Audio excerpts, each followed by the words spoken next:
Yeah. I'm Ken Rakowski, and that's Nathaniel Getzel, and this is the First Movers Show, where we talk about what's going on when it comes to real estate, commercial, personal. Let's see, what's personal? What is it? It goes like it's commercial real estate, and you have, what's the other one? Residential. Is there anything in between? Oh, there's industrial. There's a lot of in between there. Absolutely. Yeah. Nathaniel, who by the way is in the top 1%, he's with Compass, but he's been through a bunch of different real estate companies. He's done incredibly well. Like I said, the top 1% of the country. And Nathaniel kind of takes the lead on the show. Nathaniel, what's top of mind today? Well, a lot through the last few weeks, there's been a lot of discussion about moving, right? And where to move and why to move, and how the country's migrating, how it's moving.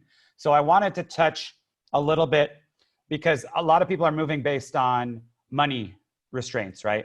And so I think it's really important to get an accurate view of what the cost of living in different places really is. Because if you just look at one factor like real estate prices or taxes or one thing, it's really not very accurate, because obviously there's lots of things and you have to pay for all of them at the same time. So what I did is we compiled a list here, and Ken, can I have the power? And you got it, go for it. Perfect. Okay. Can you see that? Nope. Okay. Full screen. So Zoom now makes you share the application. By the way, something I mentioned on Saturday is Nathaniel's figuring out, you can tell a lot about moving rates on how expensive it is for a moving truck. Because the way moving trucks work is you rent a truck to go to Vegas, and then that truck generally goes back from wherever you were back to, say, Chicago. But if it doesn't return, that means rates are higher because they have to somehow get that truck back. So right now, the most expensive moving trucks to move out of the city is Portland, New York, Seattle, San Francisco, the Bay Area, Los Angeles. Most expensive, right? Because no one's bringing the trucks back to those locations. Yeah, so if you are moving out of those states, it's going to cost more. And so I have a list, and basically I wanted to go over what the list is based on, right? So it's jobs, it's housing, it's taxes, it's job growth. So it's cost of groceries, it's what the general wages earned in that state are, right? So here are the 2020 most expensive states. Now take a look, it's something interesting. Obviously California, it's also one of the best economies. And to me, it's the best lifestyle. So there's California, New York, which you probably could guess, Hawaii, because it's amazing. Now, Alaska is something interesting. Alaska actually has one of the youngest populations, and that's largely because Alaska has more people that move there, work at a job, and then leave. So a lot of people, you've never heard anyone, or not many, people say, I'm gonna go retire in Alaska, right? That's probably not a common thing you're hearing. And that's because people move there to work and then they leave. So there's a young population and it's a working population. So that explains why it's a more expensive state, because those things are going to be higher. New Jersey, Oregon, Washington, D.C., the government's based there, Vermont. Now, Connecticut's something really interesting because, a lot of people are talking about moving based on cost. However, a huge segment that's moving out of New York are moving to Connecticut, Greenwich and the Hamptons specifically, but there's a huge segment that's moving from New York to Connecticut. So that's a good sign that not everybody's moving based on cost, but a lot of it's lifestyle, security, and safety. And then Massachusetts on the back end, you have beautiful Boston and all those things over there. So now the flip side of that obviously is, what are the most affordable states? And with a lot of people remote working, these are attractive to a lot of people. My little brother, for example, before the pandemic, 2 years ago, he moved to Tulsa, Oklahoma. And what he was able to do is he took the house he owns in California, rents that, and was able to take a loan out against this property to buy that property cash. So he literally lives for free, and he was a remote worker already. So he got paid the same, and he makes a lot more money for him. Now, to me, my cost of living is worth it here because I like the weather, the lifestyle. I mean, one of the things we focus on, right, is finding people homes. And sometimes it's a few blocks, one neighborhood to the next. I'm sure Mike knows, makes a big difference. So to me, moving several states would just be inhospitable for my lifestyle, right? So these might surprise you. I don't know if you can guess them, but Mississippi, Arkansas, Tennessee, West Virginia, South Dakota, which I know we talked about a lot last week. Well, because it's out of this whole list, South Dakota is the only tax-free state of all of them you have. I mean, personal That's tax. right. So I know a lot of people talk about moving to Florida, but it's actually not in the top 10, and it wasn't even in the top 13, 14. And by the way, Illinois, everything outside Cook County, just to let you know, because Cook County is the most expensive county in America now. Yep. Well, and Georgia has, I don't think Atlanta is really a most affordable portion of right, Georgia the state either. of Atlanta, but outside Atlanta, there's more affordable. Chicago, Cook County, Milo can basically say, oh yeah, it's horribly expensive. The taxes and the gas prices, everything's just through the roof. And then the weather there, I mean, it's. Hey, if you don't like the weather in Illinois or Chicago, wait a minute. Okay, fair enough. Fair enough. So that's something that's kind of interesting about these states is a lot of the states people talk about, which is Colorado, Texas, and Colorado state tax is 4.6%. Illinois is 4.95. Again, I'm looking at those, and the only reason why I bring this up over and over again with you, Nathaniel, absolutely. I think there's always a premium you look at. There is, but this actually takes into account the taxes as well. But those are states that people tend to be moving to from California for savings. And I think my point is that it's not really saving them as much as they think very often. I thought I saw a number that 860 people are leaving Illinois every day. That sounds right. Yeah. But again, I think a lot of people, it's a cheaper outside the county. For sure. But it's a lot is lifestyle, I think is the biggest, I mean, look at Adam. He's living on a beach, but with a killer view of the valley. No, actually killer view of his file cabinets that are behind that screensaver, which I'm so happy you have a better background, Adam. That's why I did it. Because I don't razz you. I get it. Exactly.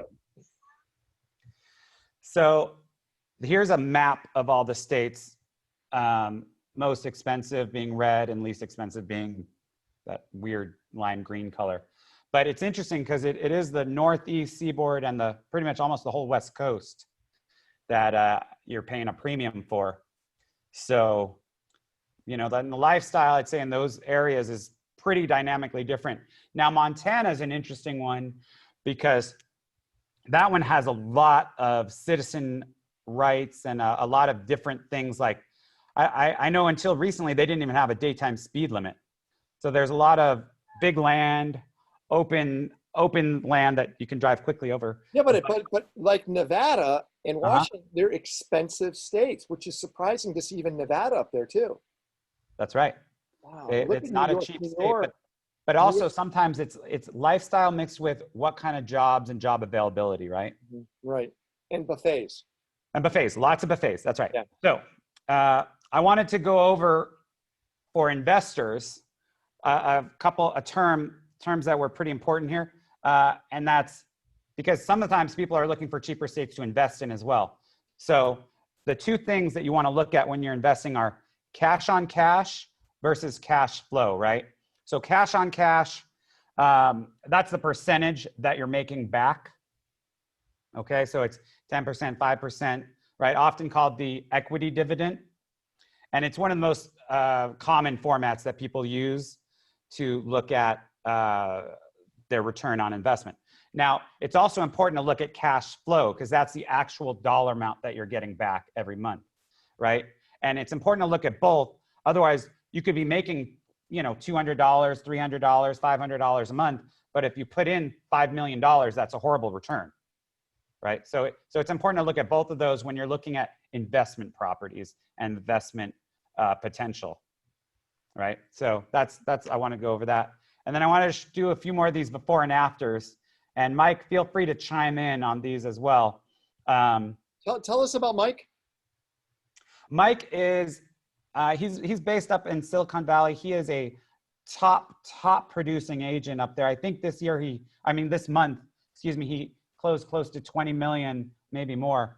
And he is, we've been friends for a long time. I believe he owns his own company up there, or is a partnership of a company that he started with a few other amazing agents that we've known for a long time.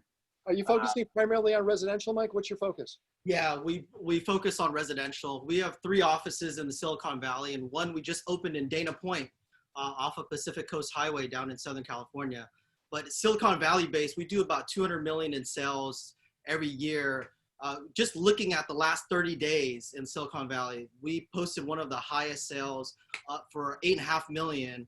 And there's like 46 sales that are 4 million and above, which in a market that we're having today with a little over 1,000 active properties and 900 closings every single month, we have less than 30-day market. It's insane to see this many handful of homes that are over 4 million that are closing every single month. So the demand has been just skyrocketing. That pent up, we thought that things weren't going to pent up that high and everybody's going to wait until after the elections and things kind of cool off.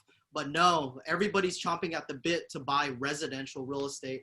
We got a lot of people moving out of San Francisco, moving into Lafayette, Orinda, Piedmont Hills, all the way down to Silicon Valley. So there's sales from Gilroy all the way up to Palo Alto and Santa Clara County that the prices have gone 105, 110% above list price. And it's something that nobody could have even imagined was going to happen during this pandemic. Again, Mike, I want to make sure I understand. So are we looking at people still staying in the same proximity of an area? They're not moving out, or they're not coming from far away in? They're not completely moving out of the area. Silicon Valley, we're getting people who are moving to Southern California. That's the big exodus from Silicon Valley, is to Southern California, San Diego County, San Bernardino, and down southern. But out of San Francisco, we're seeing a lot that is moving a little bit more east. Lafayette, Orinda, moving kind of similar to New York City's Manhattanites are going down to Connecticut. They're looking more of single family residents, estates, or but they're getting different types of property. Beachside, generally they're going to the Hamptons or they're going to the beach in Connecticut. But I'm noticing, I talked to Larry Ellison, who is one of the founder of Oracle. He's coming down to Los Angeles. Tim Draper from Draper Fisher, he's coming down. He's got a place in Manhattan Beach. We're seeing a migration south from San Francisco. We've been seeing that for the last couple of years, but we're not seeing them as much move out of the state as we are now. We're seeing a bigger exodus out of California, not specifically NorCal and Southern California. Are you seeing the same thing? Yeah, very similar. Okay, got it. But hey, how's Atherton? Are you doing anything in that area? Atherton's not an area that I focus on, but Atherton is a uber luxurious, ultra high net worth area. But why? I don't get it. Why? I mean, the lots aren't huge. What is the deal? It's the second most expensive zip code in America. Exclusivity. Anything that sells in that area is sold off market, peer to peer, very, very centralized, and it doesn't get open to the public. So it's very, very exclusive. Do we have anything like that in Los Angeles, Nathaniel? Sorry, like Atherton? Yeah, we have several areas like that, actually. I mean, you could look at Hidden Hills. It's a completely gated city. I know, but it's not off market, meaning it's generally still sold by real estate agents. Where it's this. Oh no, there's a lot of properties that are sold off the MLS in Hidden Hills. I mean, most of the Kardashians deals are done off the MLS, actually. Same with Lake Sherwood. Same with parts of Beverly Hills, Mulholland Estates. Actually, we just listed a new one in a community that's pretty similar, Bell Canyon. That's a mix of on and off, but they're That's these. Darius's house, I believe, right? That's right. That's a right. beautiful Absolutely. home. We got to see that a couple of weeks ago. That's a great home. I'm surprised you Yeah. haven't sold that one yet. Well, you know, I just brought it on today. Yeah, but if Mike owned your business, it would have been sold before you even brought it on. That's right. That's right. You know, and it was actually on Hard Knocks last night. If anybody has that. Oh, that's pretty cool. Yeah. So pretty cool. So, Nathaniel, where do you want to take this? Because we're looking at NorCal, South Cal. Is there different types of methodology on selling? Do you do something that's different down here, Nathaniel, than Mike probably would be doing, or vice versa? I think that I want to dive into that, but first, I know that our I wanted to get to Shaheen, who I know needed to be on earlier because he has to leave us. So let's circle back to Mike in a few minutes, if that's all right with Mike. And Mike, feel free to chime in the meantime, though. Awesome. Because I really wanted to bring on Shaheen because what you guys know about Shaheen is he's built several multi-million-dollar businesses. $100 million businesses. Right, several $100 million businesses. He created Herbal Ecstasy. He is probably number one, I think, Amazon seller in the United States. I mean, anyone who sells anything. He created the vaporizer? Oh, that's right. Created the vaporizer. He created that weird mustache that's right below his nose? What's that?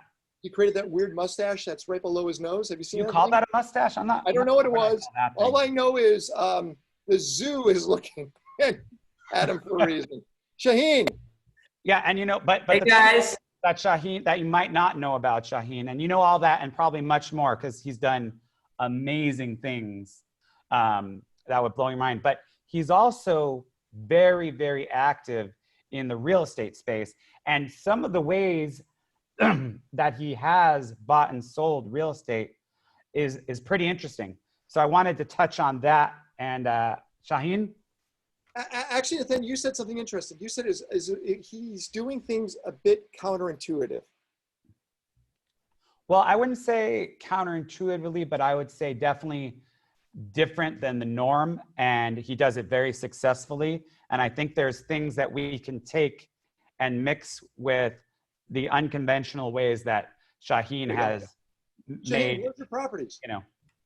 Yeah. So, okay, guys. So a couple things. So first thing I want to share with you guys, because we're all brothers and we're all men here, is that what Nathaniel is saying is true in part. What these guys aren't telling you is that I've also failed colossally at all that stuff. And the first biggest mistake is never have your assets within reach of a woman, regardless of if it's your wife, particularly your home. And I'm just speaking, you know, I've lost multi-million-dollar homes that way. And I decided at some point that I'm going to stop doing that. So it's a good idea to make sure that you guys are protected. And there's things that you can do that Nathaniel, I'm sure, can advise you guys on, getting land trusts, getting things structured in the right ways to do that. But I'm not going to go too into that. So, you know, the first thing I like to do is I always think, you know, Rich Dad, Poor Dad, which was one of the great books when it came out about finances. And he talks about in his book, you know, how your house is not an asset, how most people think your home is an asset. Your home is a liability, right? So I live in a pretty fancy house here on the West Side. It's all paid for. But my house earns me at least $120,000 a year. I live in it's probably about 7 bedrooms. I've got an infinity pool, black bottom in the back. It's beautiful. The West Side, I'm about a mile from the beach. And this is what I do. I buy properties at a time when the market is depressed, right? Blood in the street, buy real estate. And I always make sure that there is some income potential on that property. And I do 3 things on my properties. Thing number 1, there's always an accessory unit, a second unit, a duplex, a triplex, a garage, something on the property that I can rent out and get income. And that has to at least cover the mortgage and the debt and the expenses of the house. Now, in my case, my expenses on this house are a lot less, even though we live in California and we pay some stupid property tax that doesn't count for very much these days. It still covers more than that. The 120 grand I get every year from my home covers anything and everything. And I get to live in this big, beautiful house with a view on the website in Venice for free. The second thing that I do is I make my home available for filming and shoots. That brings in an additional $20,000 to $30,000 a year. I had Discovery Channel come to the door. They basically knock on the door and the guy leaves, and that's it. And that was $3,500 back when shooting was still happening, and it'll come back. Do you have to be zoned for that, Sheen? Nope. They can film in any property now. A proper movie shoot can be as much as $75,000 if they shoot in your home with a full crew and everything. Independent shoots, start anywhere at a grand, like if it's a student thing, and it can go up to a big amount of money. So, I do that. There are a couple other options which I don't do. Ken talked about the swimming pool sharing. We've got 2 pools on the property. I do not rent out my pool. The liability would kill me. And dudes are gross. I don't want dudes up in my pool. I agree. Yeah. But I will tell you one thing. Building a rental property in LA, I charge more than anybody else in my area, and I get it. A, because, the house is architectural and it's nice. But secondly, we added something that the other houses don't have, and it's a hot tub in the backyard, because people think vacation, spa, relaxation, and they do that. So that's the first thing I got to tell you guys about the real estate that I live in. I have never lived in a house that has not brought me money. My other house down on Abbot Kinney, same thing. I built 2 houses on one property. One of them is a rental generating revenue, and the other one, I currently support the Jackson family, who's living there with my ex, who I don't know if anyone knows an exorcist, please let me know, because I've been trying to get her out for years and it just isn't working. Now the final thing that I do, and Nathaniel, you guide the conversation, buddy. I will. I buy properties outside of California, and I've been doing this since early 2000. How do you buy them, Shaheen? Yeah, okay. So I started off on eBay, funny enough. I was like, I wonder if I could buy a house on eBay on a credit card. So I actually went on eBay and I was like, there's lots of cool houses here. They're cheap. I was like, dude. And I found one super cool craftsman house in Indianapolis. I'm Googling, where the fuck is Indianapolis? I was like, this is a major city. Like, all right, it's a rough neighborhood. What's it going for? It was like an auction for like $700. And I was like, all right, I'll bid $1,000. I'll never get a house for $1,000. I went to sleep, woke up the next morning, I owned the house, right? It's like they charge you fees and stuff. So it was like $250 in fees and taxes. I hired a dude on Craigslist to go out. It was winter, cleaned it up. I mean, you're talking banisters, woodwork. I mean, this was a gorgeous, beautiful, absolutely gorgeous turn of the century craftsman home. Super shitty neighborhood. Think Compton, right? Like the worst part of Compton. But I paid $1,000 for it, but now the winter's getting in full gear. So I just left it. The company that sold it showed the pictures in winter, right? So I waited for summer to pop up, waited, however many months that is, or, for the ice to melt there. Like Ken said, wait a minute and things change there. And I sent another dude out on Craigslist. Now I'm in at $200 for the dude to go out and take pictures. The dude went there. And he called me, he said, please don't pay me. I don't want anything ever to do with this house. It's been, I cleaned it up, I took the pictures. Don't ever talk to me again. I said, what happened? He goes, well, I think it's haunted. So, of course, I go back on eBay and I relist the house as a haunted house.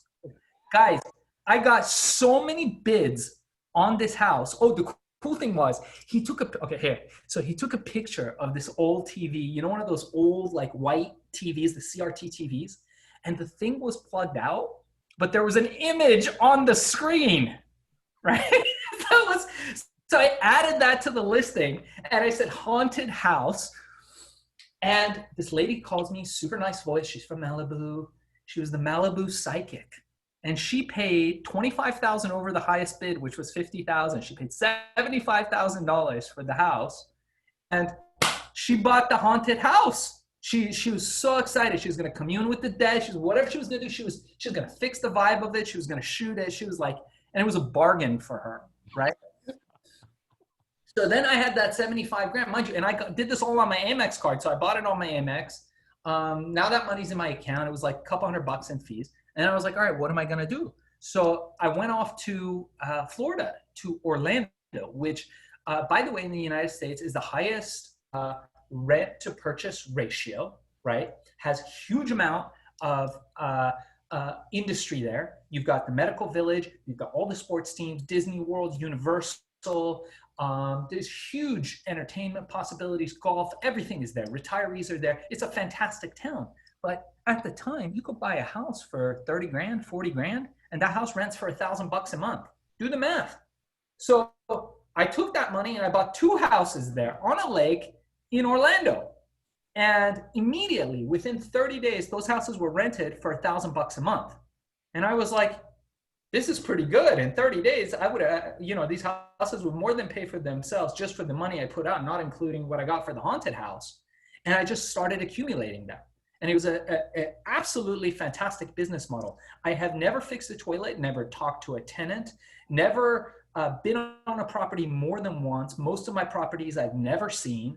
And, the key to it was having a good team. Like Nathaniel, being a great broker, the key to it was having a great team. I hired an amazing broker out there because it's important. Nathaniel vouched for that, for them to be local and know the terrain, know the area. I hired an amazing manager. I paid a percentage more than everybody else pays. And they do everything. They rent the house. They evict people. By the way, anywhere outside of California, you make money on evictions. Evictions are like the best thing ever. But I don't handle those. The property managers do it. And once a month, I get a check.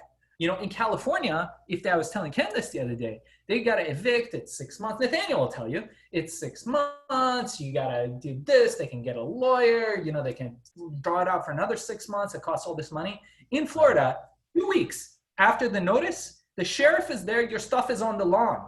If you do not get it within, I think 4 hours, 6 hours, they can auction it off to pay off your debts on the lawn. There are lawn sales happening in Florida. They do not joke. It is a landlord state. People do not mess with their landlords in those states. And even now, during the thralls of COVID, we have had 98% fully paid. We had a couple guys that were like, look, I'm so sorry. We can't make the rent. Can we make half rent and pay the rest, in a couple months? And we were cool with that. And we had one guy who didn't pay, but he was taking advantage. Other than that, it's been awesome. That's amazing, considering across the country you have more than 40% who aren't paying their rent, right? Yeah. What's that? You got to be good to people. We take care of people. Our tenants know, we don't mess around. We take care of them. So you have a pretty stringent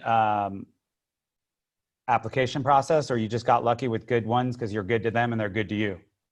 Policemen, right? People that own local businesses, right? People with families. The most reliable people. We got a fireman. I've got policemen. We got a bunch of these people. I don't do any of that work. My realty people charge 8% to 10% every month. So if it's $1,000, picture giving them $100 a month, and they handle everything. They've got background checks, digital checks. They do all that stuff. They do research. I don't touch any of that. So a quick question on the initial purchase there. Because I've actually bought several properties on eBay as well, and it's amazing. As low as $1, actually. I've gotten properties for as low as $1. Really? Yeah. I had to pay more to file the title with the state than I did for the property. It's amazing. But so that initial one, how did you check to make sure it had a clear title, or did you check, or did you just hope? The one on eBay? Yeah. No, I went on the guy's. You went on his what? Because I went on the feedback. You still have the credit card protection. Oh, all right. You didn't care, right? Amex. So just a tip for anybody who is thinking about buying that way. If you're not buying on an Amex, check it has clean title, because you could be buying a lien or a debt. So just to add to that there. Oh, real quick, I want to ask Sheen, how many properties do you have in Florida? Oh yeah, great question. A lot. I haven't counted, but it's a lot. Over 30? Yeah. So as you Over 100? look at all these properties, are they just all for cash, or do you feel like you're going to flip them or turn them or sell them in the future? Are they just all for generating cash? No, these are my babies. I never want to sell my homes. No. I'm in fact trying to get more right now. The problem is the deal flow. And, you know, Bart and I were talking about this earlier too. You know, I know Bart is doing some amazing work in real estate right now. You know, it's hard to find the deals, especially now, like Nathaniel was saying. And, you know, it's like the market is on fire. It is crazy. And, you know, and people are moving to these places, right? Nathaniel, they're moving to Orlando. They're moving to little places, you know, and mind you, Orlando's a shit town. Like, sorry guys, the thing I love about Orlando is leaving. And if you've ever been to the bad parts of Orlando, it makes the bad parts of LA look like Bel Air. I mean, it is like Mad Max apocalypse there. Like, there are parts of town where, like, I don't think the cops or the criminals go. It's strictly zombies and mutants. Like, it is not what you want to be. Zombies and wherever there's a large amount of Waffle Houses and Cracker Barrels in one spot, you know what kind of audience you got, right? That's right. I'm not going to comment on that. Well, yes. Shaheen, so do you own a lot in those zombie neighborhoods? No, I do not buy in neighborhoods. So this was my restriction early on, which is really interesting. So I talked to my management company and I said, look, we're in this together. I'll pay you whatever you want, whatever you guys are asking. Charge me extra. But you're managing all the properties. They manage the construction, the rebuilds, all that stuff. And she agreed, but the deal is that she will only do it on properties in a certain area. So there's an area in Orlando called Pine Hills, and they call it Crime Hills. She doesn't go there, and I don't make her go there. And yeah, I could get properties, right? So this is a very important thing. So the metric, if you guys are looking on like what Nathaniel was saying, cash on cash, you can get insane cash on cash. You can still buy properties in Orlando for 30, 40,000 that are returning 1,000, but you're going to be buying them in really rough areas. You're going to have a problem getting a good management company out there. You're going to have a problem collecting rent, and you're going to have a problem removing bullets from your ass if you show up there.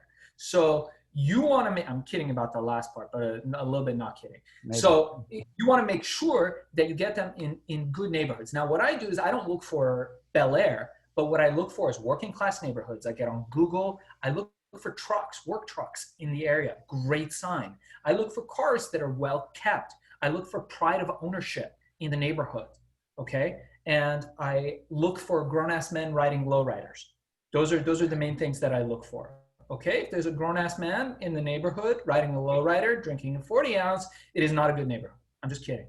But in general, you want to look for neighborhoods that are working class and that have a good demographic.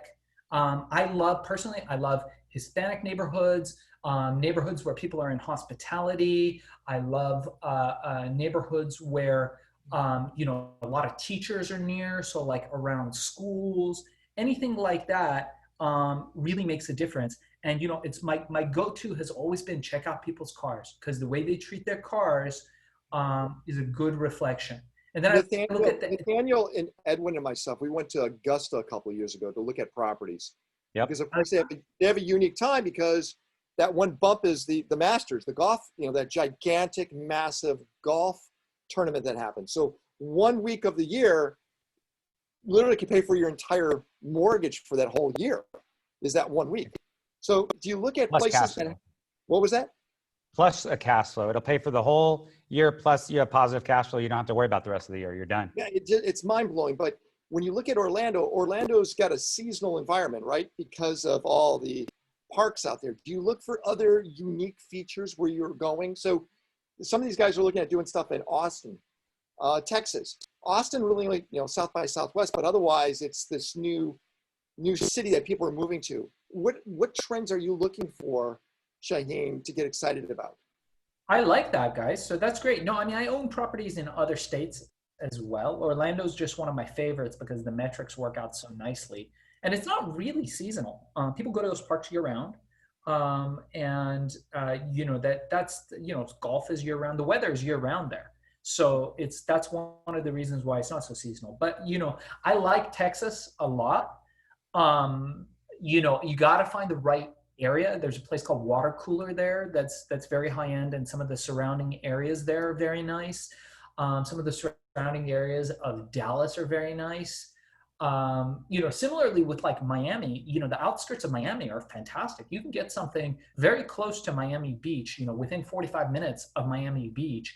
You can buy homes fairly inexpensively. And a lot of the people who work in Miami will commute, so they can have a house a little bit further away. So the metrics, like Hollywood Beach action, or like yeah, like the surrounding areas. No, well, near the beach, you're going to be paying more. right. But if you go a little further away, you'll be doing better. So you can look at these major metropolitan areas and then say, hey, if I was going to commute down here, where would it be? Washington State is also very interesting. I'm looking now, Washington State, to acquire properties. I like Washington State a lot. I work on a very simple rule. It's a 1% rule, which basically means if I purchase a property, I need to be able to get 1% of the amount that I paid for the property in rent. So if it's $100,000 that I lay out for a property, that property's got to be able to rent for $1,000. If it's a $500,000 property, I got to be able to get $5,000. This metric is almost impossible to achieve in LA, unless you get a super broker like Nathaniel bringing you crazy deals, or you get some other situation like that going on. It's very difficult to do in Southern California. I'd say almost impossible. Didn't used to be, but nowadays, right? You might be able to find a million. We got a question. We got a question. Jared, you want to ask a question to Shaheen? Jared. Can you hear me? There you go, Jared. Go ahead and ask your question. It's a couple. How do you find the managers? Is it a new manager for each area? And if so, how do you find them? And then also, how do you protect yourself from the income, or how do you protect your income from the California taxes? Well, depends how you take title in your property, first off.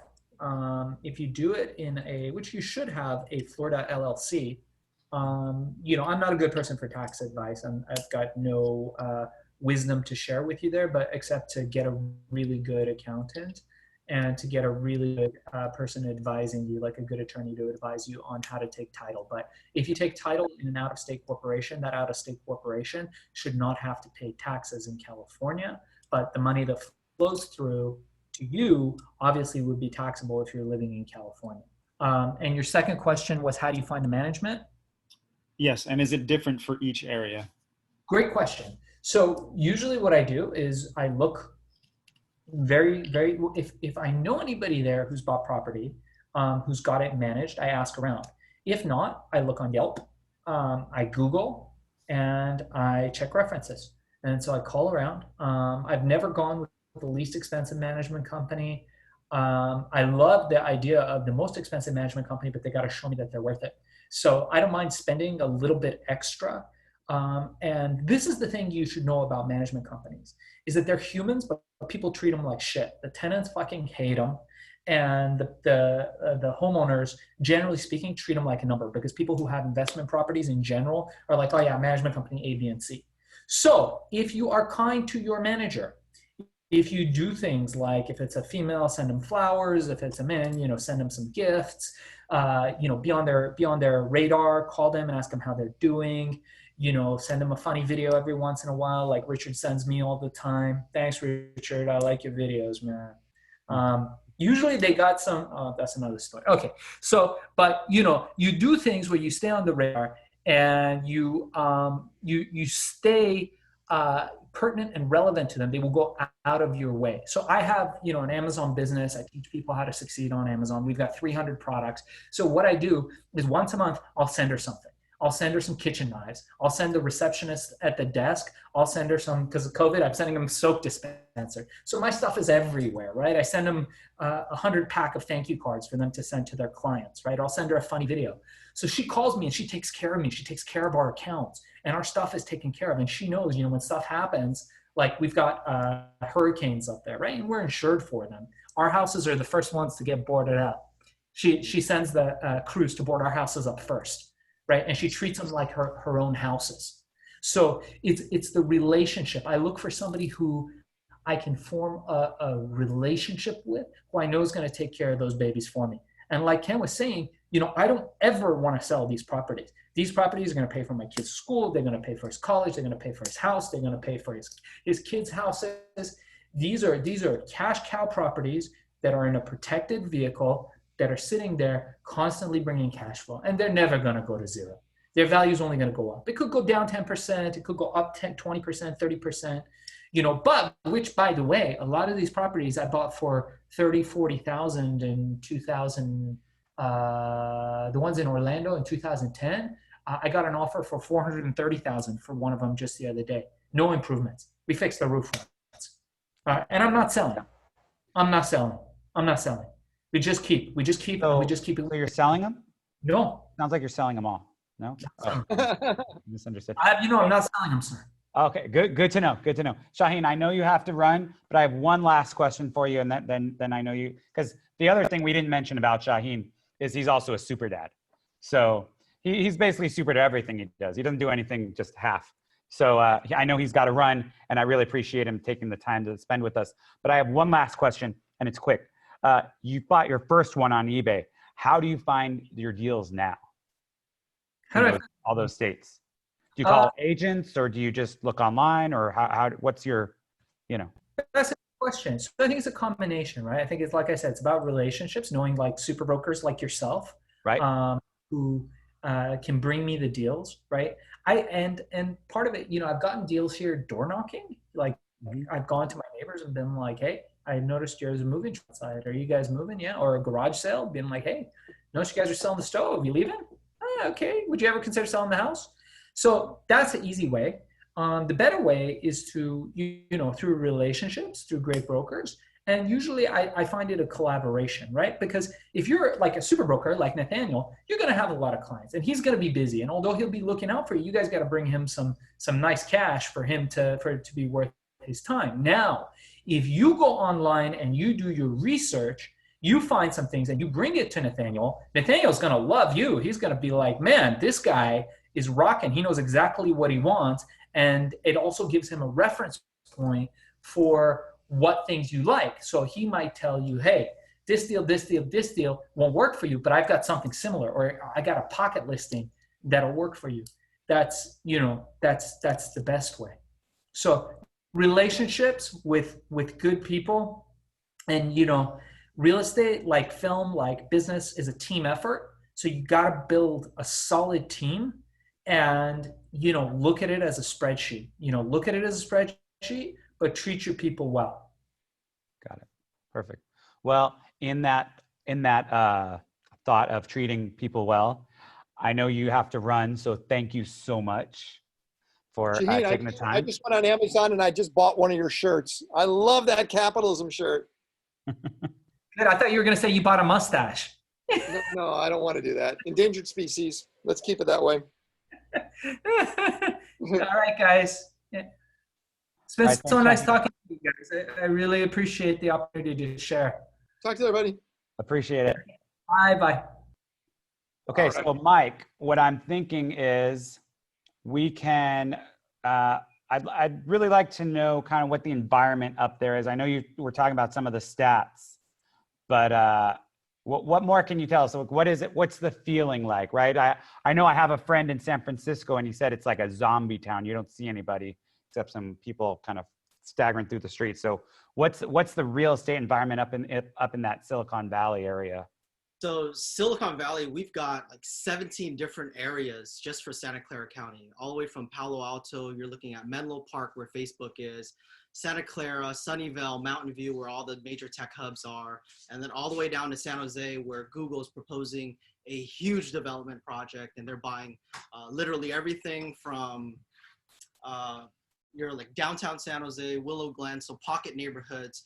It's literally on fire. California's on fire today. Like literally on fire, but the real estate market in Silicon Valley, it is hot. You're not getting any properties without 10 offers, 12 offers, especially if they're listed well and their price is good.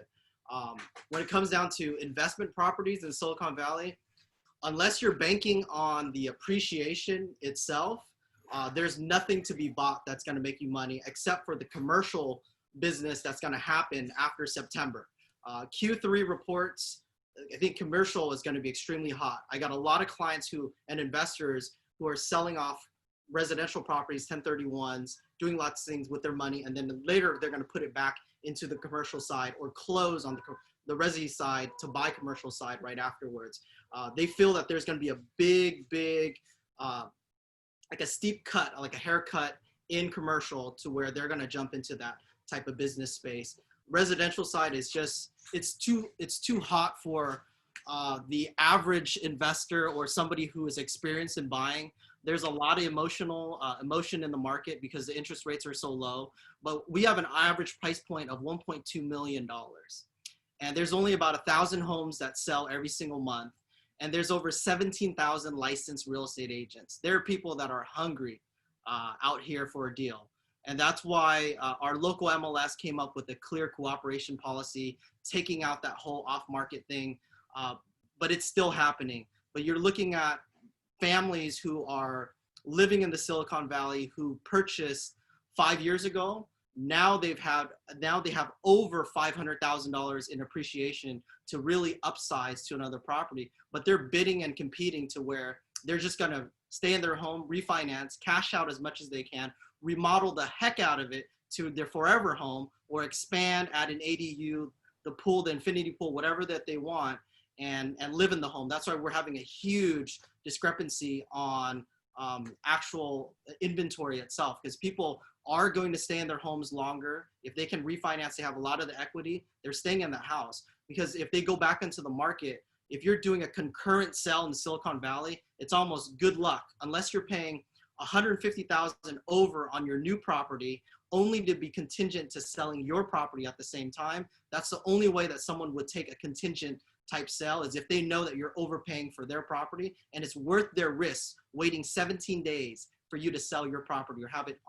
in contract and full contingencies released. That's our market in a nutshell. So it's not made for the faint of heart at all. So you're not seeing like in San Francisco and New York and Chicago, where people are they're moving out. They're actually staying there, but they're more sizing up. They're taking advantage of the market and sizing up in your area more. People want to stay there more, right? Quite a bit of move up. The ones who are selling are those that are moving down to Southern California for a change of lifestyle. Right.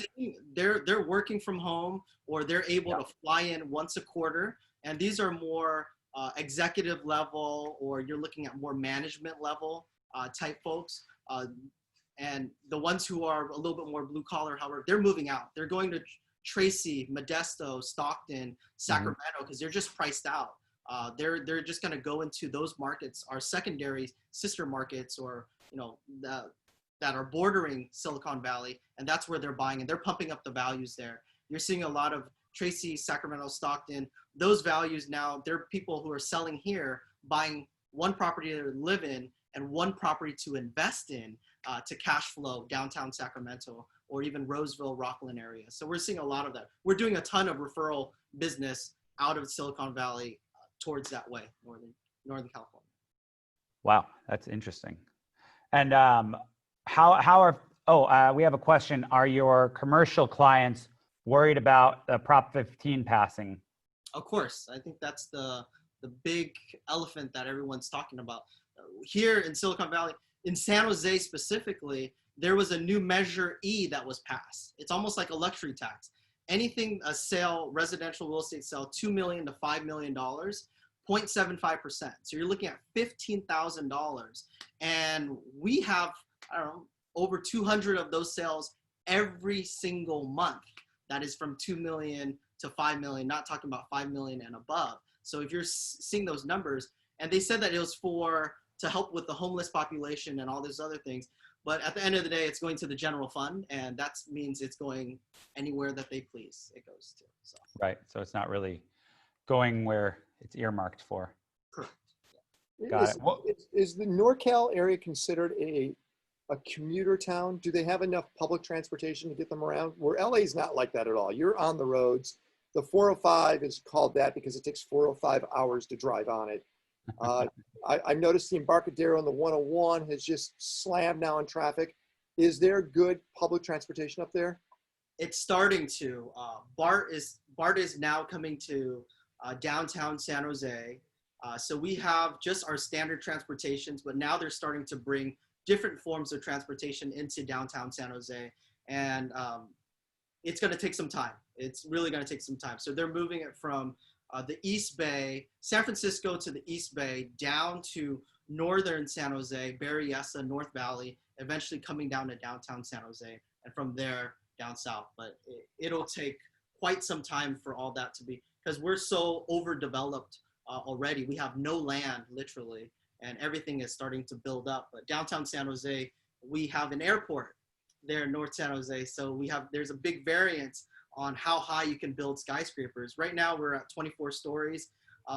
Proposed Google Village, they're on the opposite side, so they have a variance to build up to 34 stories. But if any emergency landings, it could have a huge effect on it too. So there's lots of development issues that we're facing right now. And Mike, what's going on with downtown San Francisco? You're talking about San Jose. San Francisco going through a world of hurt right now? It's boarded up. You're seeing all these big, beautiful companies that you normally shop at on any given day. They've been boarded up for months now, and doesn't look like they're going to be opening back up. So, and the homeless population there, they can defecate anywhere that they want and not get a ticket for it or anything. So it's like LA. It's a little bit of a shit show, if you want to call it that. So. Now, Milo, you're in the commercial real estate space also, right? Or residential?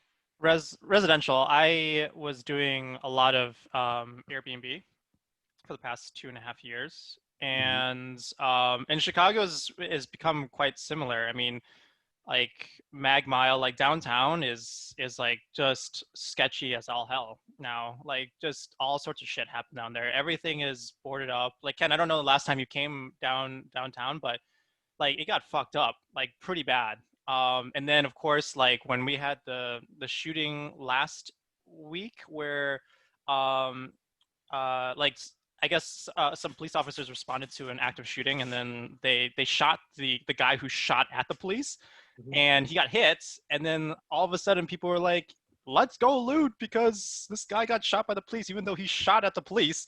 And I'm like, it's literally the dumbest shit ever. And so they literally went, it was so quick too. Like no one had any time to do anything. And they came downtown once again. And just, it was even worse than when Black Lives Matter happened, because it just happened so short of a period of time, and like the devastation was even more so.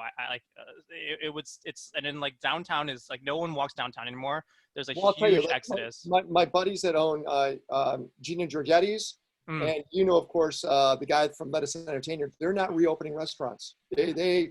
They said that's it, because they got looted one time, the first time, and they got looted the second time. Yeah. They said they're going to leave Chicago. So when you start to see restaurants leave, we saw this in the .com crash during 2000 in San Francisco, where all the restaurants left then, and it took almost 8 years for them to come back. And then you went through that the real estate blow up in 2008. Chicago is going to go through hell. New York, Chicago, San Francisco. Nathaniel, is downtown LA going through a hard time, or is that been pretty much preserved? It is going through a hard time. Not as bad, but most people don't want to live in vertical living right now across the board. But downtown LA, it's a mess down there. I mean, I drove through there recently, and it felt like a zombie town there too. So why is the property doing well here in the scope that you and Mike are selling at that $1 million to $4 million range? Why is it doing so well if everything sounds so bad? Well, it only sounds bad if you look at those focused little areas, right? I mean, if you look at across the board, houses above $10 million, they've increased over 10% in the last few months.